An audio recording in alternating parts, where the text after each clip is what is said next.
October 9th, 1941, Washington, D.C. The United States has decoded and translated a secret message sent from Japan to its spies in Hawaii. This message will prove to be one of the most controversial documents to emerge from the attack on Pearl Harbor.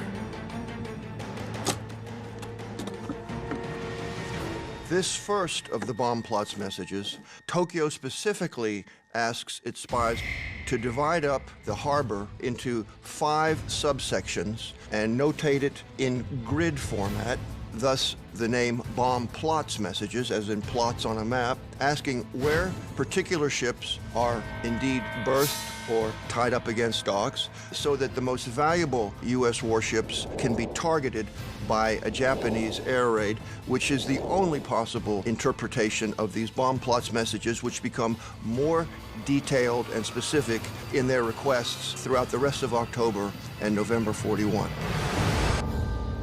Even after being decrypted and translated in Washington, the bomb plot message is not forwarded to the commanders at Pearl Harbor, Admiral Husband Kimmel and General Walter Short.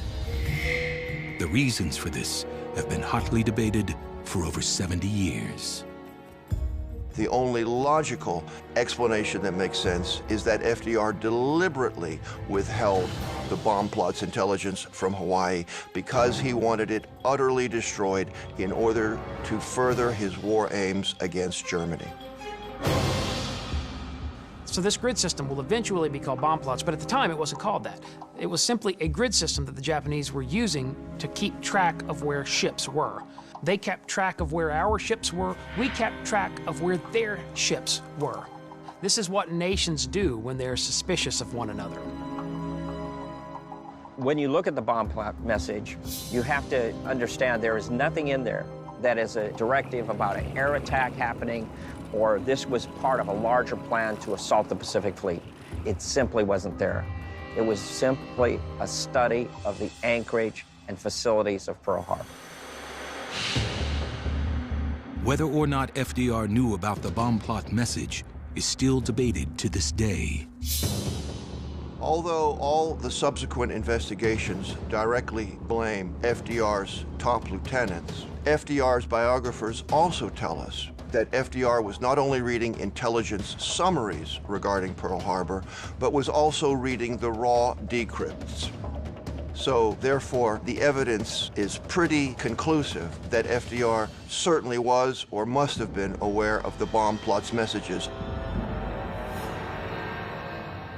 It's my opinion as a historian that this bomb plot message never got up to the level of Roosevelt reviewing it. These things just didn't give way to the president looking at it. There's no proof whatsoever that FDR ever saw these bomb plots.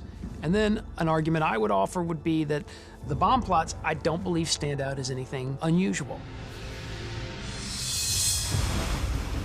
By November 1941, tensions between Japan and the United States are at an all-time high.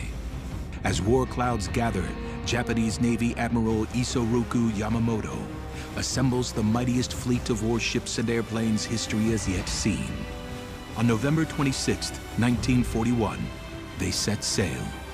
Their target, Pearl Harbor, Hawaii. Across the international dateline, it is November 25th in Hawaii. On Oahu, 11 miles from Pearl Harbor, a radio intercept post is listening carefully for any Japanese radio transmissions.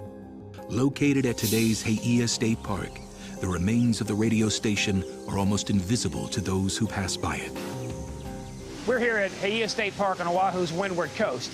And 75 years ago, this site was home to a U.S. Navy radio intelligence intercept facility known as Station H. As you can see, the site's gotten overgrown over the years, but we're going to clear away some of this growth to see if we can see evidence of where the tower was. Nice. All right, here's another one right here. What we've uncovered here are the anchor bolts from the antenna of Station H. And Station H for many years now has been linked to an interesting aspect of the conspiracy theory of pre-knowledge of the Pearl Harbor attack. A book from 1968 claims that Station H intercepted a secret Japanese message on November 24th sent from Admiral Yamamoto to Admiral Nagumo, leader of the Pearl Harbor attack. The message ordered him to advance into Hawaiian waters and attack the main force of the United States fleet in Hawaii and deal it a mortal blow. The only problem with this is that no evidence of this intercept exists at all. No one has ever seen any evidence indicating that this actually happened. So, it makes it automatically suspect. The message that supposedly comes out of the station Haie, and it is a message from Admiral Yamamoto to the fleet, is just pure science fiction. Just didn't happen. It never existed. And yet it's used as if it's a real document. Conspiracy theorists also allege that the ships in the attack fleet made multiple radio transmissions to each other as they steamed towards Hawaii. Did the U.S. intercept these messages and track the fleet's progress? I suspect I can't be more emphatic on this point about the Japanese breaking radio silence.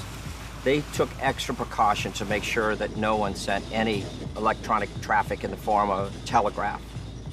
They will communicate by signal lamp and signal flag alone. Those are the only means that these ships can communicate with one another. As diplomatic relations with Japan become increasingly strained, during the fall of 1941, the U.S. Navy decides to reinforce its remote Pacific outposts at Wake Island and Midway.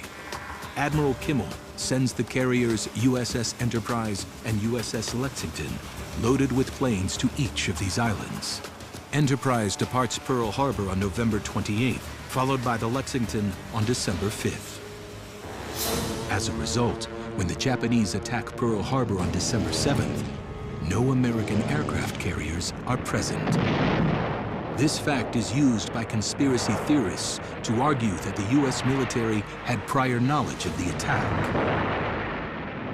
All of the evidence points to the ulterior and most important reason why the carriers are absent. That is, to spare these most valuable weapons from any destruction when the Japanese attacked Hawaii. Most historians reject this theory, chalking up the absence of the U.S. aircraft carriers to a fortunate coincidence for the Americans.